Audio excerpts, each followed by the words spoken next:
بسم اللہ الرحمن الرحیم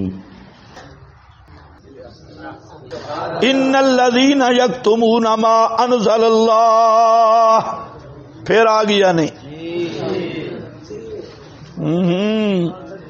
مسئلہ سے پہلے بھی یہی ایتیں وا الہکم الہ واحد، پھر آ گیا ما اہل بہ لغیر اللہ، بڑا مشکل مسئلہ۔ فرمایا اس مسئلے کو جس نے چھپایا، یعنی مسائل توحید، مہمات توحید، ان الذین یکتمون ما انزل اللہ، بے شک وہ لوگ جو چھپاتے ہیں ما انزل اللہ، اس کو جو نازل کیا اللہ نے، من الکتاب، کتاب سے، آگے بیشترون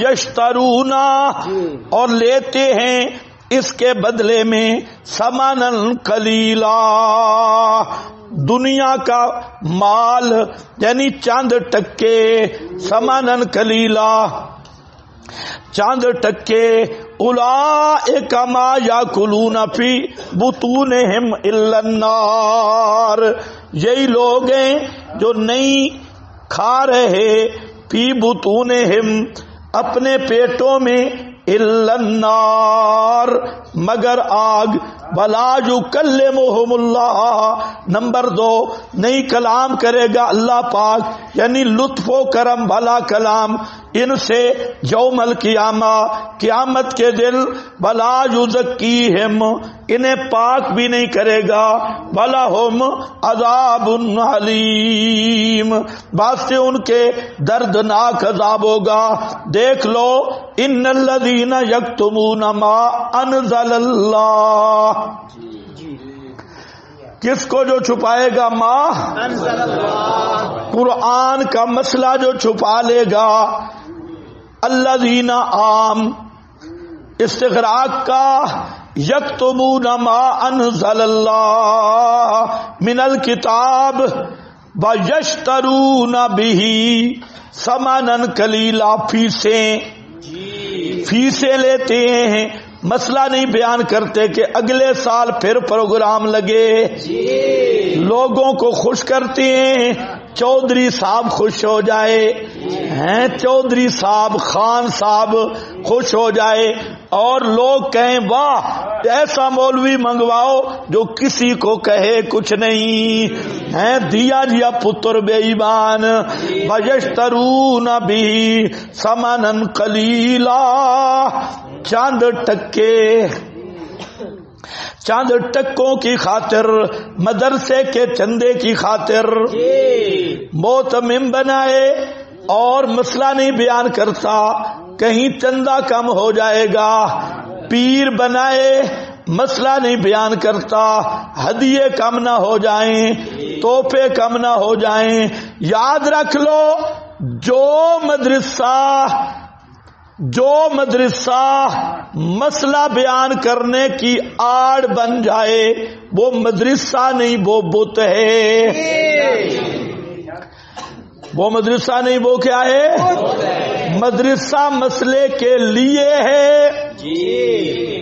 مسجد اور مدرسہ کیوں ہے کہ مسئلہ بیان ہو، اگر وہی مسجد اور مدرسہ آڑ بن رہا ہے، معنی بن رہا ہے مسئلے کے بیان سے، کہ اگر مسئلہ میں نے بیان کیا فلانا بھی ناراض ہو جائے گا، فلانا لہذا نہ کروں، خدا کی قسم یہی بت بن گیا، یہ مسجد اور مدرسہ بت بن گیا۔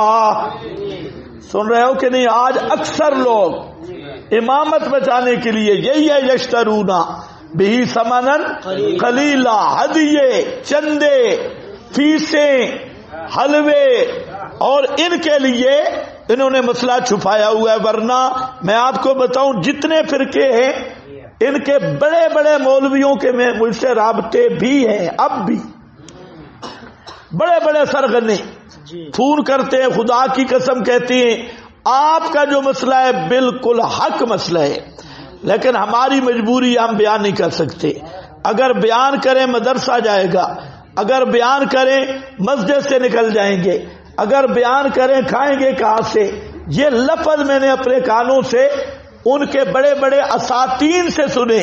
کہتی ہیں مسئلہ آپ والا ہے لیکن ہم چھپے چھپے دوسرے انداز میں آپ کی تائید کریں گے, کھل کے نہیں کر سکتے, اس لیے کہ ہم نے مدرسے بھی چلانے ہیں, مسجدیں بھی چلانی ہیں, مقتدیوں کو بھی چلانا ہے. تو یہ بات تو ہم کہتے ہیں کہ ایسے بے ایمانوں کی تائید کی ہمیں ضرورت ہی نہیں. ہاں, جو اللہ کے ساتھ خیانت کر رہا ہے. ان الذین یکتمون ما انزل اللہ من الکتاب وَيَشْتَرُونَ بِهِ ثَمَنًا قَلِيلًا اولئک. ابھی جو بہت سارے لوگوں کو تکلیف ہے, کہتے ہیں جی نئے نئے مسئلے نکالتے ہیں. وہ تکلیف کیا ہے؟ توحید فی الحاکمیت. توحید فی الحاکمیت یہ نیا مسئلہ نکل آیا. اور کئی ایسے اندر کے خنزیر ہیں جو اوپر اوپر بڑے میٹھے ہوں گے اور اندر پورے پلیت, اور وہ کسی کو ڈراتی ہیں او جی حاکمیت والا مسئلہ بیان ہو گیا تو آسمان گر پڑے گا, زمین کھا جائے گی, فلاں ہو جائے گا, یہ ہو جائے گا, وہ ہو جائے گا. تو یہ اصل میں اندر کے بد باطن, ظاہر کچھ اور اندر کچھ. ہم نے اس مسئلے کو حق سمجھا اور اللہ کے فضل سے ہم جب تک زندہ ہیں یہ حق بیان ہوتا رہے گا انشاءاللہ. ہاں, کوئی چودھری ناراض ہوئے تاں بھی بڑے, کوئی خان ناراض ہوئے تاں بھی, کوئی پیر ناراض ہوئے تاں بھی. اولئک ما یاکلون فی بطونہم, یہی لوگ ہیں نہیں کھاتے اپنے پیٹوں میں الا النار, مگر نری آگ. بلا یکلمہم اللہ, بظاہر تو حلوہ جا رہا ہے لیکن یہ پوری آگ کے انگارے جا رہے ہیں. یہ جب بھڑکیں گے تو پتہ چلے گا. بظاہر تو یہ فیسیں پیسے ہیں اکاؤنٹ میں جمع کرا دو جی فلاں, تو بظاہر یہ فیسیں ہیں وکالت کی, تقریروں کی. یہ خطیب العصر ہے, یہ خطیب المغرب ہے, یہ گویا بڑا اچھا ہے سر, لیکن اللہ فرماتے ہیں ما یاکلون فی بطونہم الا النار.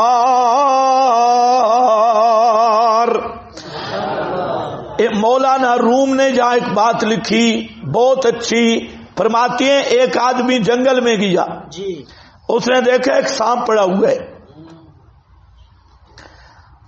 اس نے مذاق کے طور پہ سانپ کو اٹھا لیا. سردی کا موسم تھا, بہت بڑا سانپ خطرناک تھا.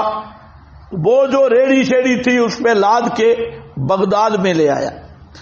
بغداد کی جامع مسجد کے سامنے اس نے سانپ ڈال دیا اور اعلان کیا کہ میں ایک تحفہ لایا ہوں جنگل سے. سارے لوگ جمع ہوئے,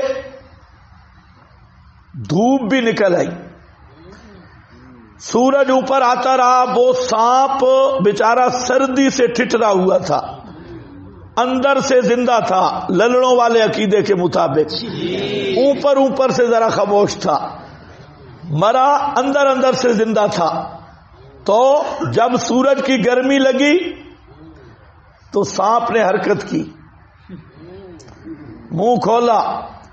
اب جتنے لوگ جمع تھے وہ سب بیچارے ایک دوسرے پہ گرتے, ہزاروں لوگ مر گئے. تمثیل دی یا حکایت؟ تو یہی حالت ہے کہ یہ جو کھا رہا ہے یہ وہ ٹھنڈا سانپ ہے, حلوے کی رنگ میں, چاولوں کے رنگ میں, پیسوں کے رنگ میں, آسائشوں کے رنگ میں, کوٹھیوں کے رنگ میں یہ. اور یہ سانپ جب جاگا نا تو یہ ہوگی الا النار, یہ آگ ہو جائے گی. اپنے پیٹوں کو آگ سے بھر رہے ہیں. فلا یکلمہم اللہ, یہ بھی عذاب ہے کہ اللہ رب العزت ایسے ملا اور پیر سے رحمت والا کلام بھی نہیں کرے گا. ہے محبوب معبود سب سے بڑا معبوب ہے. والذین آمنوا اشد حبا للہ، اور اس معبود برحق کا اس سے لطفاً کلام نہ کرنا، اس سے بڑی سزا نہیں ہو سکتی. لا یکلمہم اللہ یوم القیامہ ولا یزکیہم، ہر گناہگار بندہ یا شفاعت کے ذریعے یا تزکیہ کے ذریعے جہنم میں جا کر میل کچیل گناہوں کا اتر جائے گا، پھر جنت میں پہنچ جائے گا. لیکن حق چھپانے والا ملا معلوم ہوتا ہے یہ کافر ہے. جی کافر اسی لیے رات بھی میں نے بیان کیا تھا کہ حق چھپانے کو حکمت کہتا ہے. جی مسئلہ حق بیان نہ کرنے کو مسئلہ سمجھتا ہے، اور جو مسئلہ حق کے بیان کتمان کو حکمت سمجھے، مسئلہ سمجھے، وہ کافر ہے. بے شک جتنا نیک بھی ہو، چلو نیک کافر ہے کافر بھلا بزرگ کافر ہے. آج سارے یہ نہیں کہتے. آپ کو کئی میں نام نہیں لیتا، آپ خود سوچیں جو بڑے بڑے بیٹھے ہیں. کئی ایسے خطیب تھے کہ آج سے 2-3 سال پہلے 4-5 سال پہلے وہ مسئلہ حق بیان کرتے تھے، اور آج جب بڑے خطیب بن گئے تو مسئلے کا بیان ہی ختم. یہ سوچ لو ارد گرد، ہم اگر عرض کریں گے تو شکایت ہوگی. بڑے بڑے خطیب جب شہرت ہو گئی، اب انہیں سبق پڑھایا گیا، بچڑا اس طرح مسئلہ بیان نہیں کرنا، لوگ دور ہو جائیں گے. انہوں نے بھی دیکھا بھئی فیسیں گئی ہیں. اللہ ہمیں مسئلہ حق پہ استقامت نصیب فرمائے. ولا یزکیہم، ہر پاپی گناہگار بشرط توحید جہنم میں جائے گا بھی تو پاک ہو کے نکل جائے گا. لیکن یہ مبلغ، یہ خطیب جو مسئلہ قرآن کا چھپا کے پھر رہا ہے، یہ پاک بھی اللہ اس کو نہیں کرے گا. وَلَهُمْ، اور نمبر 4 وَلَهُمْ عَذَابٌ عَلِيمٌ، اور واسطے ان کے عذاب ہوگا دردناک. یہ ساری صفات کافروں والی، وہی عذاب مل رہا ہے.